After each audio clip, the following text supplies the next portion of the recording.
So what I'm telling that about the ciliary ganglion, and now I'm going to talk about once again the diagram, and then I'll draw this diagram. So here you can see the midbrain. Here you can see the midbrain, you can see the pons, and you can see the middle oblongata.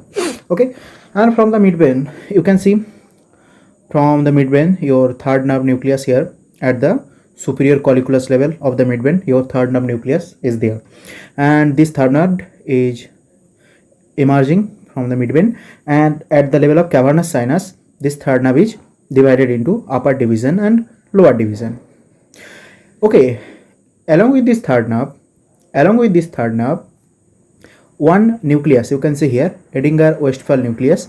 I am writing EW nucleus, Edinger-Westphal nucleus, EWN. I am writing EWN is also emerging from the midbrain. Okay, and it is following the lower division of the third nerve. Okay, and this lower division is further this lower division of the third nerve, or oculomotor nerve, is supplying your medial rectus. Okay, it is supplying your various muscles like medial rectus, inferior rectus, and also inferior oblique muscles. Okay, it is giving branch to medial rectus, inferior rectus, and inferior oblique muscles. Okay, so the branch which is supplying the inferior oblique muscles, okay, along with this branch which is supplying the inferior oblique muscles, I am telling nerve to inferior oblique. Okay, your parasympathetic fibers which is coming from the Edinger-Westphal nucleus is running, and then this parasympathetic fibers is reaching at your ciliary ganglion, and only this parasympathetic fiber is relaying at the level of ciliary ganglion. No other fibers, not sensory fibers, not sympathetic fibers, they are relaying at the level of ciliary ganglion, which I already discussed. And then preganglionic fibers are ending at the ciliary ganglion. Okay, so what is this preganglionic fiber? This is nothing but the parasympathetic fiber running along with your third nerve, okay, or oculomotor nerve. Okay, so this is the parasympathetic fiber coming from the Edinger-Westphal nucleus. All right, and then this parasympathetic fibers is supplying your two muscles of the eye. This parasympathetic fiber is supplying is your two muscles of the eye. One is dilator pupillae. All right, one is dilator pupillae, and another one is your ciliaris. Ciliaris is totally related to maintain the convexity of the lens, okay, which is helping, this ciliaris is mainly helping the accommodation reaction of the eye, and this dilator pupillae is helping in light reflex. All right, so this is about the parasympathetic, and 95% of the parasympathetic fibers is supplying your ciliary muscles. Okay, and only the this is not dilator pupillae, this is your sphincter pupillae. Sorry, this is sphincter pupillae, I'm writing SP. Okay, and only the 5% of the fibers are supplying your sphincter pupillae. Okay, only 5% are supplying your sphincter pupillae. All right, and now what about the topographic nerve? The topographic nerve is your, obviously I already told that topographic nerve is your trigeminal nerve. Okay, so this is the trigeminal ganglion, you can see here trigeminal ganglion, and this is the ophthalmic division, this is the maxillary division, this is the mandibular division, and along with this ophthalmic division, you can see along with this ophthalmic division, your ophthalmic division is giving one nasociliary branch, and this nasociliary branch is actually entering into the ciliary ganglion and not relaying here. Okay, this is not relaying here. Okay, just it's entering into the ciliary ganglion and passing through the ciliary ganglion and enter into the eyeball. Okay, and it is the fiber which is taking the sensory informations from your eyeball. It is the fiber which is taking the sensory information from your eyeball. Okay, sensory means somatic sensation. Okay, general sensation like touch, pain, temperature sensation taking from the eyeball, and this is passing towards the central nervous system. Okay, so this is one afferent fiber, and last one last one root is sympathetic root of the ciliary ganglion. So this sympathetic fibers is originating from the spinal cord level. This sympathetic fibers is originating at the spinal cord level, actually the lateral horn of spinal cord. Okay, lateral horn of spinal cord. Okay, so you can see the sympathetic fibers is originating from the spinal cord level, actually the lateral horn of spinal cord, and then this is entering at the this is the lateral horn of spinal cord. Let's imagine. Okay, this is entering into the superior cervical sympathetic ganglion, and then post ganglionic fibers are arising from this ganglion and making a plexus around the internal carotid artery, okay. And this sympathetic then post ganglionic fiber of the sympathetic plexus is entering into the eyeball, okay, and it is supplying your dilator pupillae and helps in your accommodation reflex, okay. And also the vasculatures, miniature vasculatures present in your eyeball also supplied by the sympathetic system. All right, so this is about the relations of nerves with ciliary ganglion. Now let's discuss about another image also, and then finally I will write down the note, okay.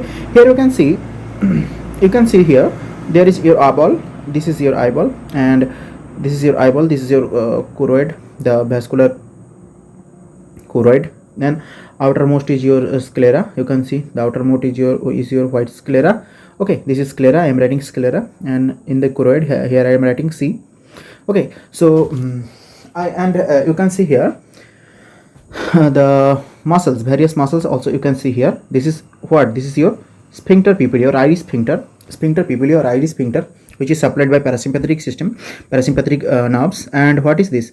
This is the dilator pupillae. I am lighting, this is actually these circular muscles, okay. This is actually the dilator pupillae, which is constrict in this direction and dilates the pupil, okay. And also another muscles is there is your ciliaris muscle. You can see ciliaris, yes, ciliaris. All right, so now you can see what this is, the trigeminal nerve, okay, the ophthalmic division of the trigeminal nerve giving nasociliary nerve, okay. This nasociliary nerve is directly entering into the eyeball and piercing the sclera, okay, and supplying the eye and taking sensory information from the eye, like touch point, temperature sensation from the eye, okay.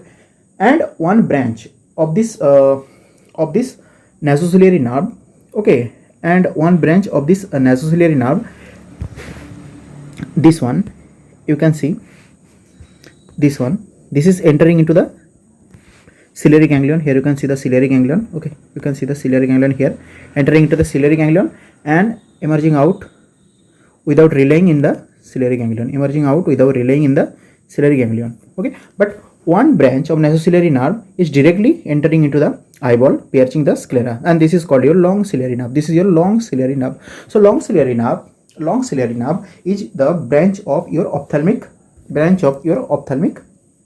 nerve, okay. And also along with this on sympathetic fiber is also coming. One sympathetic fiber is also running along with your long ciliary nerve, and this sympathetic fibers is mainly supplying your dilator pupillae. So this dilator pupillae is majorly supplied by the sympathetic fibers running along with the long ciliary nerve. All right, and now here you can see the this one. What is this? This is the sympathetic root, okay. This is and fiber directly entering into the ciliary ganglion.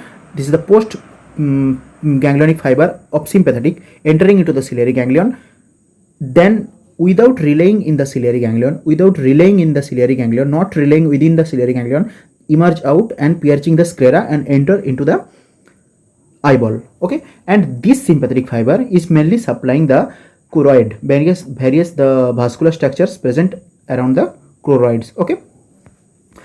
And there is also the another fiber, that is parasympathetic fiber, which is entering into the ciliary ganglion and then relaying at the ciliary ganglion and then emerge out as short ciliary nerve. These three are collectively emerge out as short ciliary nerve and then piercing the sclera and entering into the eyeball. And parasympathetic parasympathetic system, a parasympathetic nerve, it is supplying the sphincter pupillae,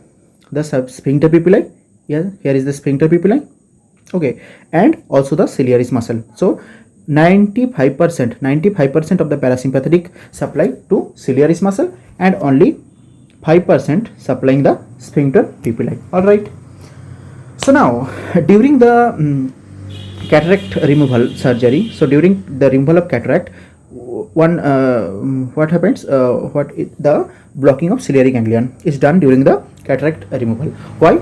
If you block the ciliary ganglion, then parasympathetic supply is lost, sympathetic supply is also lost, okay, and sensory supply is also lost, and ultimately the short ciliary nerve is blocked.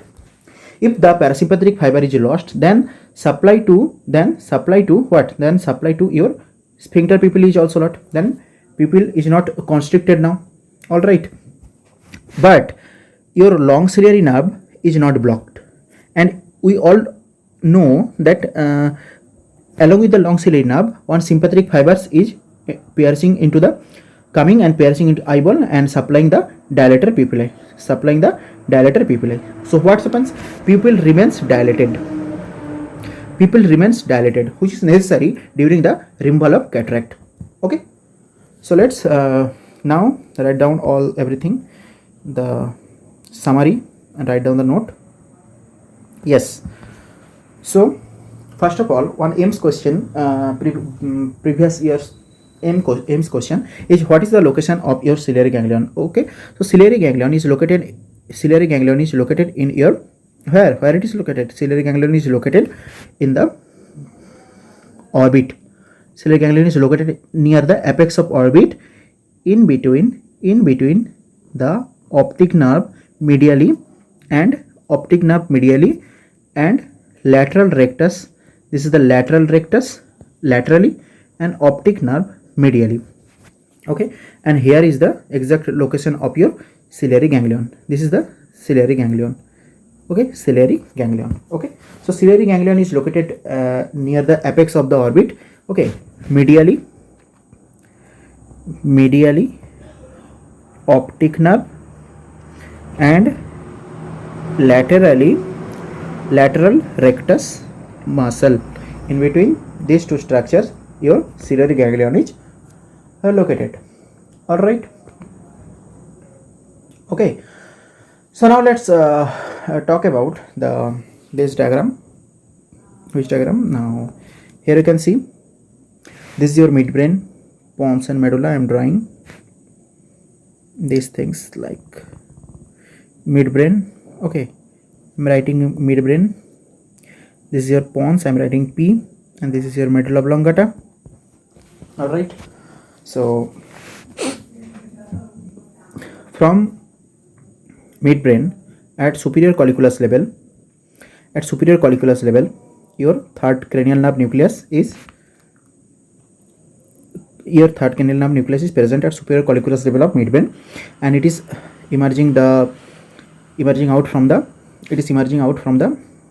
midbrain, and then it is entering into a venous blood filled sinus, which is called your cavernous sinus. Actually, it is passing through the lateral wall of cavernous sinus. Okay, lateral wall of cavernous sinus, okay, lateral wall of cavernous sinus,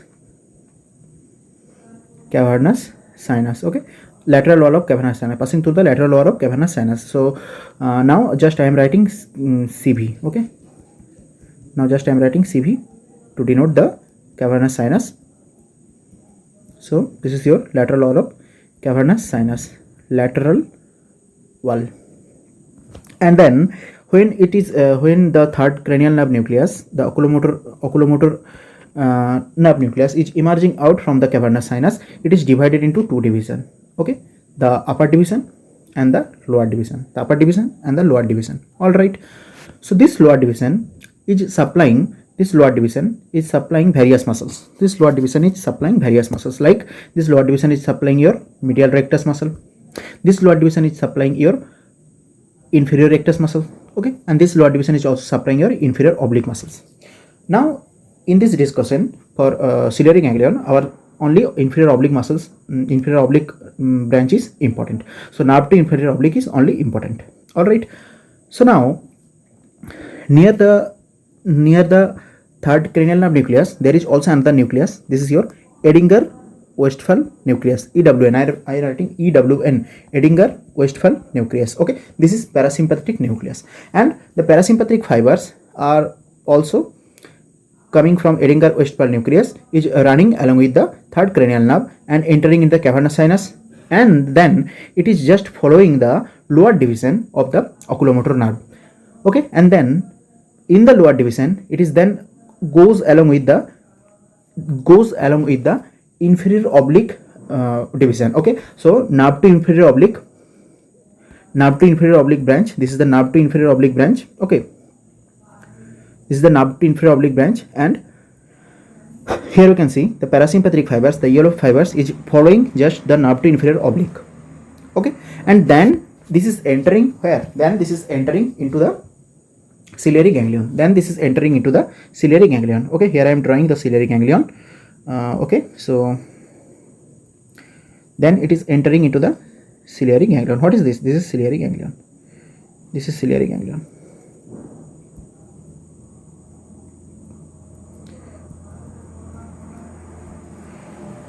this is ciliary ganglion. Then it is entering into the ciliary ganglion.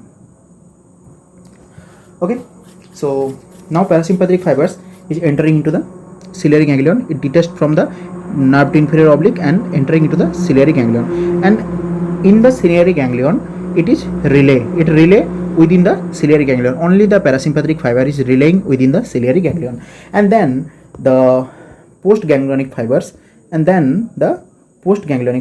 is coming out. Okay, so postganglionic fiber is coming out. Then the postganglionic fiber is coming out. You can see here the postganglionic fiber is coming out. Okay, and this postganglionic fiber is supplying. Coming out. This postganglionic fiber is coming out. I draw it with a little larger. Yes, postganglionic fiber is coming out. So this is the preganglionic fiber, and this is the postganglionic parasympathetic fiber, preganglionic parasympathetic fiber, this one, and this is the postganglionic parasympathetic fiber. It is coming out and it is supplying your two muscles. This is one is your sphincter pupilla. Yes, sphincter pupilla or iris sphincter. I am writing sphincter pupilla. Okay, and ciliaris. 95% is supplying your ciliaris and only 5% is supplying your sphincter pupilla muscles. All right. So this is about the course of parasympathetic. Okay, and this is also the one root. This is also the parasympathetic root of ciliary ganglion. Along with this parasympathetic nerve, there is also another nerve. You can see the topographic nerve, which now I am going to draw the topographic nerve here. Yes, here you can see the root of trigeminal ganglion, and somewhere here is your trigeminal ganglion. Okay, trigeminal ganglion, that is fifth cranial nerve ganglion, and this trigeminal ganglion is giving three divisions here. One is your ophthalmic, denoting by V1, then is maxillary V2, and mandibular V3. For in this discussion, the V2 and V3 branches are not necessary, so I am erasing.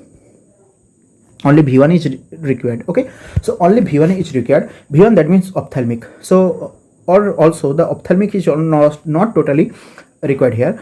The ophthalmic, this one, the ophthalmic, and from ophthalmic one branch is nasociliary.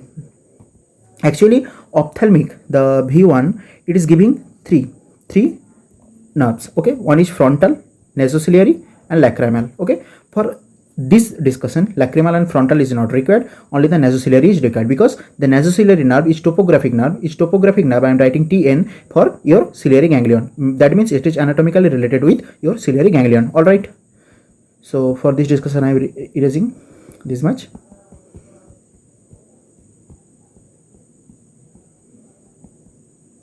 Okay, so here you can see the nasociliary. This nasociliary is entering into the ciliary ganglion. Now this nasociliary is entering into the ciliary ganglion without relay. It is entering and emerging out. Okay, not relaying within the ciliary ganglion, it is entering and emerging out. This is the nasociliary. All right, and this nasociliary is actually for what? This nasociliary is actually for the, it is in where it is ultimate destination is where? It is eyeball. Ultimate destination is eyeball, and it is carrying the sensation, the touch pain temperature sensation towards the central nervous system, towards the pons, and then pons to higher cerebral cortex, etc. Okay, so this is carrying the touch pain temperature. This necessarily branch is touch pain temperature, general sensation carrying fiber. So this is the sensory route for ciliary ganglion. All right. So this is about 2, and there is also another. Here you can see the from T1 and T2. I already told from T1 and T2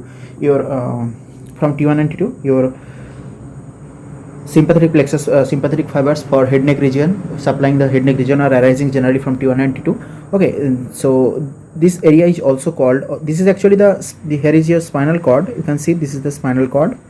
Okay, so this is the lateral horn of spinal cord. Yes, this much. This is the lateral horn of spinal cord.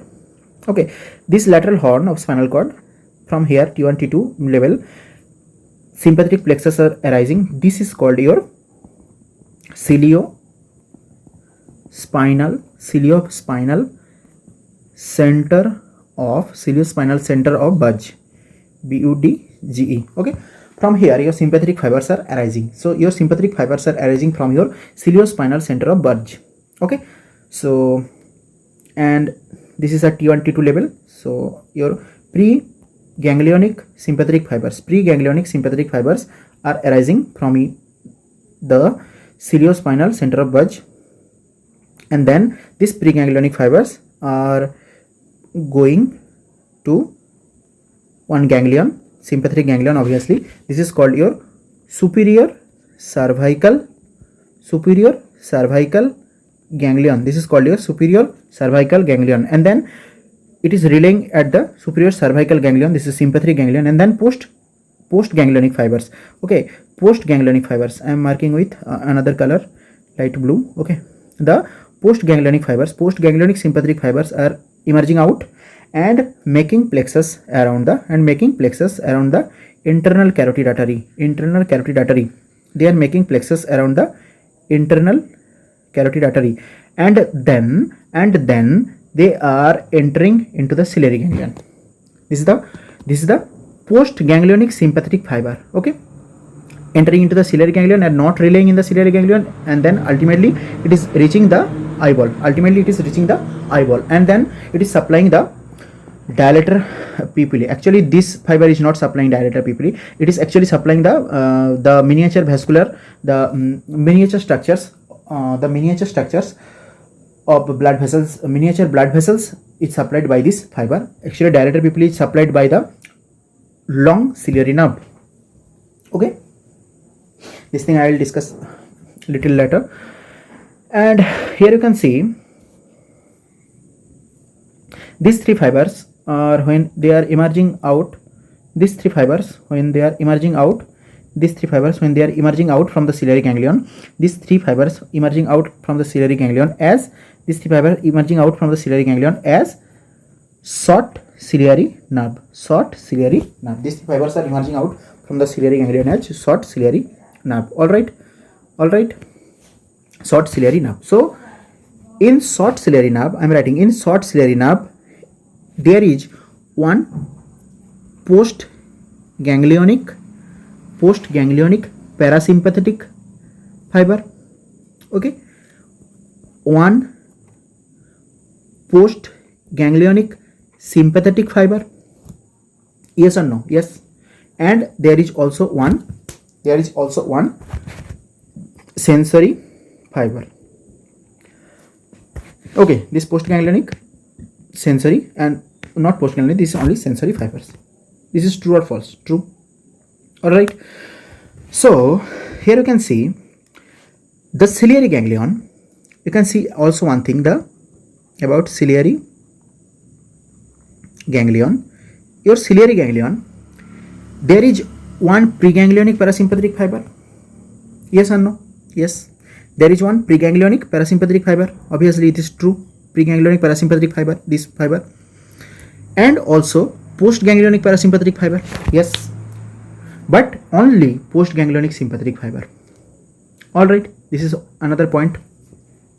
Now let's talk about the short ciliary nerve and long ciliary nerve. I think you can understand this thing. Okay, so now let's talk about the short ciliary nerve and long ciliary nerve. Okay, what is short ciliary nerve and what is long ciliary nerve? To discussing this thing, just I am here I am drawing the schematic representation of ciliary ganglion. This is your ciliary ganglion. This is your ciliary ganglion. All right. So in this ciliary ganglion, when ophthalmic division of your trigeminal nerve sending one sensory fiber, okay, this one into the ciliary ganglion, okay, and also this is what, this is the nasociliary nerve. I am writing NAS, nasociliary nerve, okay, and this nasociliary nerve also giving, there is also another branch of nasociliary nerve. This is called your long ciliary nerve. This is directly entering into the eyeball. Okay, this is, let's imagine this is your eyeball. Okay, so this is directly entering into the eyeball. All right, so long ciliary nerve is directly entering into the eyeball, piercing sclera and entering into the eyeball. And the branch of nasociliary nerve, this is entering into the ciliary ganglion, and without relaying, it is emerging out and ultimately reaching its own destination, that is eyeball. This is a sensory supply. So there is two route for sensory supply or for sensory information intake. Okay, one sensory information is coming through this towards the central nervous system, and another sensory information is coming through this sensory information, general sensory information like touch, pain, temperature sensation. All right, and one sympathetic nerve is also running along with this long ciliary nerve. Okay, long ciliary nerve. All right, one sympathetic fibers is also running along with your long ciliary nerve, and this is actually supplying your dilator pupilla. This is, let's imagine this is the dilator pupilla and this is the constrictor pupilla. Okay, so this sympathetic fiber is actually supplying your dilator pupilla. This is red color sympathetic supply running along with your long ciliary nerve. All right, so but long ciliary nerve is not entering into the ciliary ganglion. Okay, so let's talk about the parasympathetic route. This is the parasympathetic route. Okay, preganglionic and then relaying and postganglionic. Okay, this postganglionic is supplying your ciliaris muscle, and on each ciliaris muscle, here you can see the ciliaris. This is ciliaris. Okay, ciliaris muscle and your constrictor pupilla yes, supplying ciliaris muscle, 95% ciliaris to ciliaris and 5% to constrictor pupilla or sphincter pupilla or iris pupilla. Okay, this is parasympathetic. So this is postganglionic parasympathetic. All right, and last one is your another sympathetic supply. I am further drawing with red. This is also another sympathetic supply, postganglionic sympathetic supply coming from the plexus around internal carotid artery. Okay, this is also entering the eyeball after piercing the sclera, and then this is actually, this sympathetic supply is actually for the miniature vessels present in the eye like at the choroid level, etc. All right, so these three are the forming your short ciliary nerve.